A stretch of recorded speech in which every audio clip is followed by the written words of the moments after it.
Кез келген үйдің ас бөлмесінен табылатын қалампыр дәмдеуішінің емдік қасиеті орасан.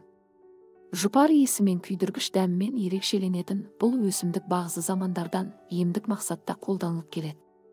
Қалампыр дәнінен күн сайын 2 данасын шайнап жүрсеңіз созылмалы ангинадан құтыла аласыз. Тамағыңыз қызарып, ауру белгілері байқалса қалампырда сағы секілді шайнаңыз. Қазақша контенттің дамуына үлес қосып арнаға тіркеліп лайк басуды ұмытпаңыздар. Ауыз қуысының қабынуы, стоматит, периодонтит, гингивит сияқты ауруларға да таптырмас ем. Ауыздан шығатын жағымсыз иістен құтыламын десеңіз қалампырдың бірнеше дәнегін шайнап жүруді әдетке айналдырыңыз. Қалампыр дәрумендерге және калий, кальций, марганец, мыс, күкірт, мырыш, натрий, магний, фосфор секілді элементтерге бай. Шайдың хош иісін, дәмін арттыру үшін қалампырдың 1-2 талын араластырсаңыз жеткілікті.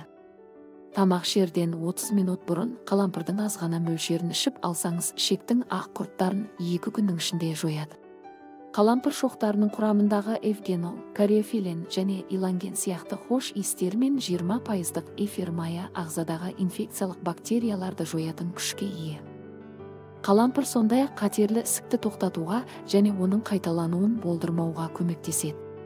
Бұл арнайы сынақтармен дәлелденген және тұқым қуалайтын қатерлі ісікке шалдығу қаупі бар адамдарға оны алдын алу үшін үнемі қолданып отыруға кеңес беріледі.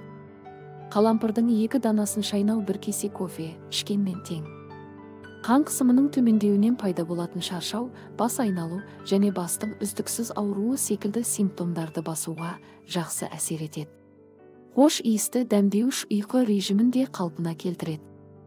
Егер қалампырды отбасы мүшелерінің де ішкенін қаласаңыз келесідей рецепт бойынша қоспа дайындап қолдансаңыз, тұмау сияқты жұқпалы аурулардың алдын аласыз.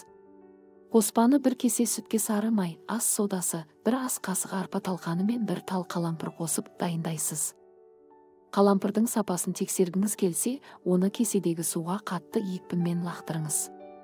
Қалампыр дәні тігінен жоғары қалқыса, немесе ыдыстың түбінде тігінен тұрса, бұл эфир майы әлі де бүтін және емдік қасиетін жоғалтпағанын білдіреді. Ал көлденең қалқыса, эфир майының буланғанын және терапиялық мәнін жоғалтқанының айғағы. Ескерте кететін жайт, егер қалампыр өсімдігіне аллергияңыз болса, балаңыздың сүт тістері түспеген немесе тісі енді шықса, қан қысымыңыз жоғары болса мүлдем қолданбаңыз.